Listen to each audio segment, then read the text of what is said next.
when Christoph first got in touch with me, I had this thing called 6 P's going through my mind, which my dad used to kind of repeat to me all the time. Poor planning prevents piss poor performance. So I had that thing going. As soon as I saw Christoph's canvas flow and I saw I understood a bit more about it. I kept on having this little thing from my growing up years that my dad was saying, you've got to go on a plan, you've got to iterate that plan, you've got to think about moving forward. So, forgive me for looking at my phone, but there's anyway in my notes on Google Docs. So I think the thing that I also was thinking about in Christo's innovation and tools that he's providing people is we live in this VUCA world, not the isiZulu word, VUKA, VUCA, an acronym is as follows. The V is for volatility, the U is for uncertainty, the C is for complexity, and the A is for ambiguity. Now each one of these are quite challenging environments to be in, and that's where we typically are when we decision planning, when we are modeling something, when we're iterating something. So when you have those sorts of, those kind of VUCA hurdles in your way, Can you repeat it, please? Yes, VUCA, V-U-C-A, so that's volatility, uncertainty, complexity, and ambiguity. So for people that are running organizations, we don't live in a period of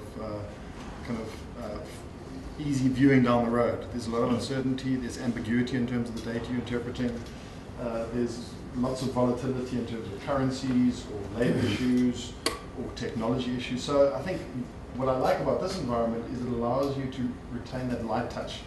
You don't have to invest enormous amounts of time and resource into just figuring out what your strategy is or which way you're going to go forward. I mean, we all live in a very content-rich and content-filling day, so we need to think, how do you get through things quickly and efficiently? You don't necessarily want to go and invest that time in devising a strategy that may have some variables that will move, and it could throw out your whole strategy. So I like this, what I call the iteratability of this tool. You can use this thing in multiple places.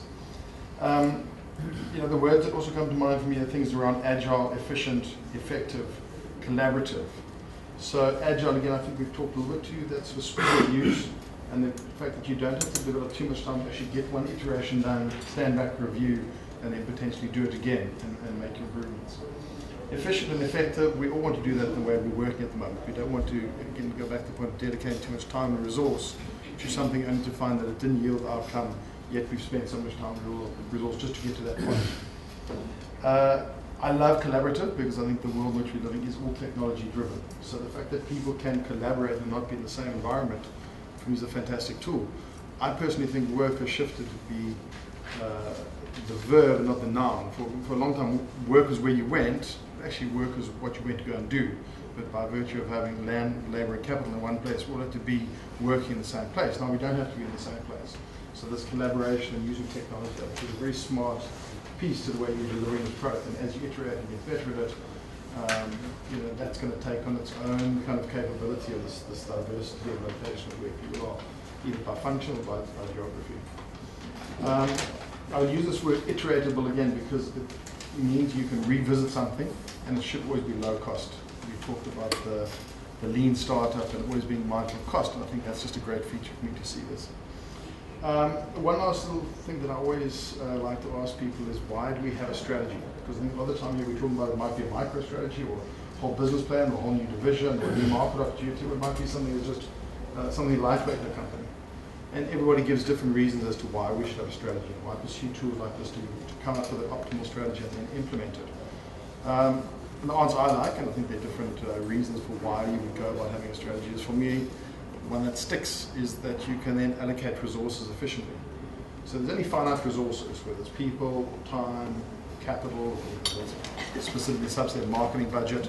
So if you can come up with a strategy and you can then figure out how to allocate your resources, if you're efficient at allocating, you should get a better outcome than if you just do it randomly, or hey, the CEO thinks we should do this, everybody rushes off and does that without engaging in maybe what's a good process of actually finding the strategy, testing it.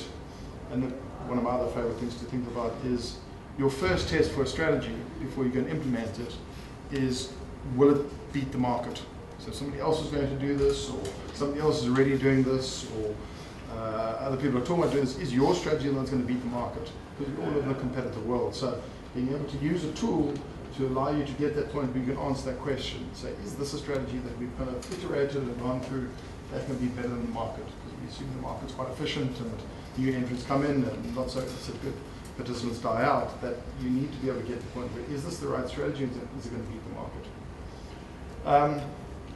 So the other thing that I wanted to sort of end off on, just in terms of the highlights of reading some of the book and some of the stuff on the website and testing the tool, was this idea of the purpose, the audience, and the focus coming from different areas. Because I think a lot of people don't have a purpose. They come up with something without even thinking about that box. So I think there are lots of boxes, but I love that box because I think the purpose gives the direction and the focus to so many other things that come from that. Why I like the audience, again, people, Christoph referred to, people go and find an audience rather than find a need. So we go find an audience, but this person may want to buy my product. This person potentially might need a new gizmo that can do X, Y, Z. So I think that knowing your purpose, specifically knowing your audience, or audiences, if you're different people to communicate to, and the focus, because that's where a lot of the stuff gets lost, is people doing too many things or not focused on that mission statement.